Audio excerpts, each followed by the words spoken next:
Nerdettes the world. So my name is Megan and welcome back to my vlog. Today I am diving into the world of Harry Potter and I'm going to see what my Hogwarts house is. Now I've already done this. I've actually done this multiple times and I've always been in the exact same house. So honestly, if I'm not in the same house, I might have a slight crisis. So let's get to it. Let's begin the experience. That's actually what it says. Alright, so my first question is moon or stars? Now I really like the stars because I like trying to look at the constellations and that's a lot of fun for me, so I'm going to say stars. If you were attending Hogwarts, which pet will you choose to take with you? And the choices are, there's a lot of them, so let's do this. Tabby cat, Siamese cat, ginger cat, black cat, white cat, tawny owl, screech owl, brown owl, what's owls? Snowy owl, barn owl, common toad, natterjack toad, dragon toad, harlequin toad, or three-toed tree toad. To be perfectly honest, I am definitely not going to pick a toad because I don't really want to own a pet frog. And I'm kind of weighing between the snowy owl and the white cat. And I am honestly thinking I'm going to get the snowy owl. I feel like that sounds really common, but I'm actually going to get the snowy owl. Once every century, the flutterby bush produces flowers that adapt their scent to attract the unwary. If it lured you, what would it smell of? Or if it lured you, it would smell of, a crackling log fire, the sea, fresh parchment, or home. I'm going to say home because I really like the smell of home, even though I don't feel like there's much of a smell. I feel like home is just welcoming. If you could have any power, which would you choose? Okay, that's an interesting question. The power to read minds, the power of invisibility, the power of superhuman strength, the power to speak to animals, I like that one, the power to change the past, or the power to change your appearance at will. So honestly, I feel like that one sounds very Tonks-like, and while I think it would be kind of cool to change my appearance whenever I want to, I very rarely change my appearance to begin with, so that is definitely no. Power to change the past, I don't think so.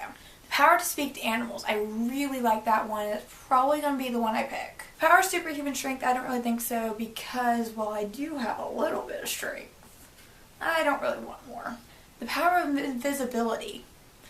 It sounds enticing, but just not really my thing.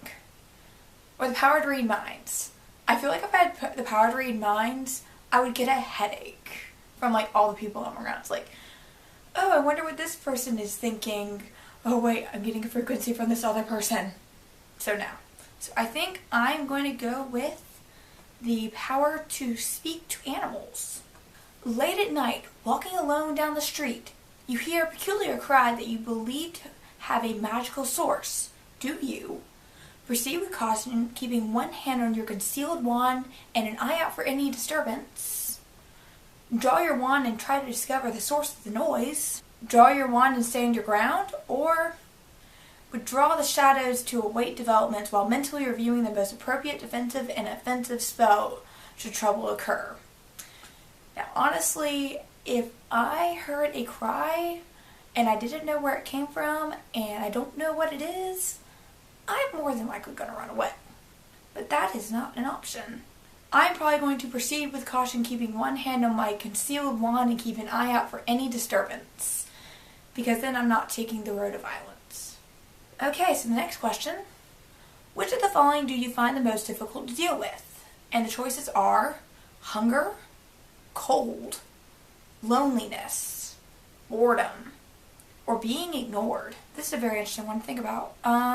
Honestly, if I had to pick one of the choices that I was given, I'd probably have to say loneliness because while I do like my alone time, I think I do need social interaction every now and then.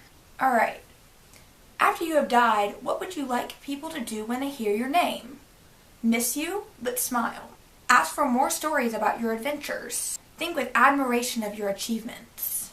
Or, I don't care what people think of me if I'm dead. It's what they think of me when I'm alive that counts. So honestly, of all the choices, I think the most enticing is the miss you, but smile, because I think that kind of means that while I am gone, they do kind of remember me in a good way.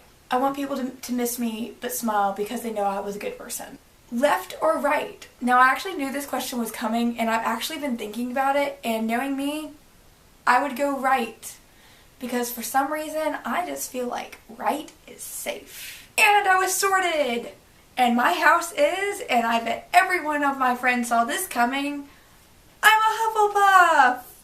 Again! So when I first took the sorting hat quiz, and I got it sorted into Hufflepuff, all my friends posted a video on my Facebook page, and I'm going to put a link down to that video below.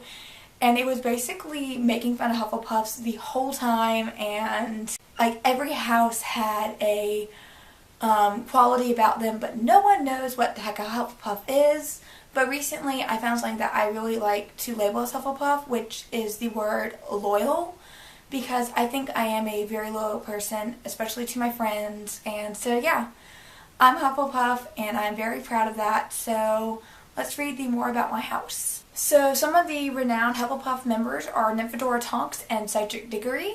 And the ghost of Hufflepuff is the Fat Friar. In addition, Hufflepuff has produced the fewest dark wizards of any house in Hogwarts. I think that is a pretty good statistic. Oh, and here are the Hufflepuff traits. Very first word, loyal. Hufflepuffs are loyal, patient, fair, hardworking, and true, which I do believe are pretty good adjectives to describe me. If you like this video, please give it a thumbs up, and don't forget to hit that subscribe button to get a notification for when I post my videos. Also, comment down below where your Hogwarts house is because I would love to know. So until next time, stay nerdy, friends.